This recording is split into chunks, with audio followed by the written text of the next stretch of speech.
শুরু হলো বিএনপি নেতৃত্বাধীন নতুন সরকারের পথ চলা। সূচি অনুযায়ী প্রথম দিনে প্রধানমন্ত্রী তারেক রহমান অফিস করবেন সচিবালয়ে। সেখানে মধ্যাহ্নভোজ ও নামাজ আদায় করবেন তিনি। এরপর বেলা ৩টায় মন্ত্রিসভায় বৈঠকে অংশ নেওয়ার কথা রয়েছে নতুন প্রধানমন্ত্রীর।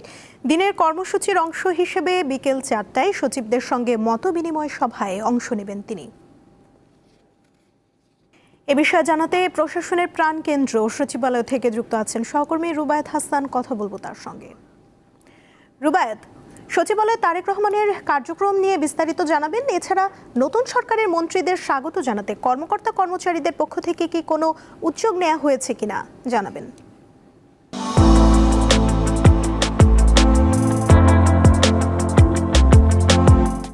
নিশ্চয়ই, স্বভাবতই বলা যায় যে ২ দশক পর ক্ষমতায় এসেছেন তিনি। দীর্ঘদিনের নির্বাসিত জীবন ছিল তার, এবং রাজস্বিক এক প্রত্যাবর্তন ২০৯ আসনে তিনি তার দল জয়লাভ করেছেন। তিনি দেশের ২টি আসন থেকে বিপুল ভোটে জয়লাভ করেছেন। একটি আসন ছেড়ে দিয়েছেন গত পরশুদিন।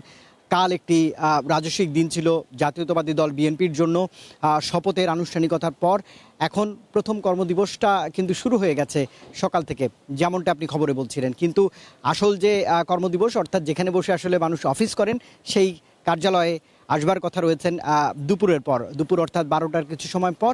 তবে এখন পর্যন্ত যে তথ্য, তিনি তার বাবা মায়ের কবর জিয়ারত করবেন, সেটিও ঢাকার মধ্যখানে অবস্থিত জিয়া উদ্যান, সেখান থেকে সরাসরি সচিবালয়ে আসবেন। সচিবালয়ে কিন্তু এক ধরনের পরিবর্তন লক্ষ্য করা যাচ্ছে। দীর্ঘ 18 মাস উপদেষ্টারা বিভিন্ন মন্ত্রণালয়ের একাধিক দায়িত্ব পালন করলেও সচিবালয়ে যে কর্মযোগ্যতা, যে মন্ত্রণালয়ের যে কর্মস্পৃহা বা যে চাঞ্চল্য, সেটির ভাটা ছিল।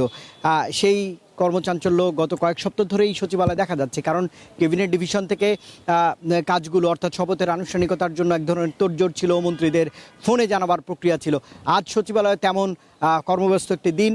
এখন পর্যন্ত মন্ত্রিসভার কোনো সদস্য এসে পৌঁছাননি, কারণ তারা সবাই মাননীয় প্রধানমন্ত্রীর সঙ্গে রয়েছেন। মাননীয় প্রধানমন্ত্রীর জন্য নতুন ভবন, যেটি নির্মিত হয়েছে বছর দেড়েক আগে, সেই ভবনে একটি কক্ষ প্রস্তুত করা হয়েছে, যার ছবি এরই মধ্যে আমরা গণমাধ্যমে দেখেছি।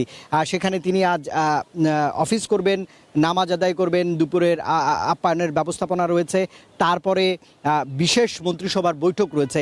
তার নেতৃত্বে 50 সদস্যের যে মন্ত্রিসভা, তারা এখানে এই বৈঠকে অংশ নেবেন। সেই বৈঠক থেকে নিশ্চয়ই আগামীকাল থেকে পবিত্র মাস রমজান শুরু হচ্ছে। খাদ্যপণ্য সহ নিত্যপণ্যর বাজার মনিটরিংয়ের নির্দেশনা আসতে পারে। বাণিজ্য মন্ত্রণালয় সহ সকল যে খাদ্য সংশ্লিষ্ট, নিত্যপণ্য সংশ্লিষ্ট মন্ত্রণালয়ের নতুন মন্ত্রীরা আসছেন। এখানে এক ধরনের সাজ রব রয়েছে। উৎসুক মানুষদের ভিড় সচিবালয়ের বাইরে খানিকটা রয়েছে। নিরাপত্তার কড়াকড়ি রয়েছে। এখন পর্যন্ত আসেননি, দিনভর এই খবরগুলো আপনাদের জানাবো। তবে একটি বিষয় চোখে পড়ার মতো, যারা কর্মচারী বা সরকারি চাকুরে, তাদের মধ্যেও এক ধরনের উষ্ণ অভ্যর্থনার প্রস্তুতি রয়েছে। বেলা যত গড়াবে তারা সেগুলো আসলে ততটা প্রকাশিত হবে এবং জানা যাবে। দিনের একদমই শেষ ভাগে বলা যায় যে বিকেল 5টা পর্যন্ত আজ প্রথম কর্মদিবসে জনাব তারেক রহমান, বাংলাদেশের 11তম প্রধানমন্ত্রী, তিনি এই সচিবালয়ের বা জনপ্রশাসনের প্রাণকেন্দ্রে অফিস করবেন, দিক নির্দেশনা দেবেন। সেটি নিশ্চয়ই দর্শকদের জানাবো।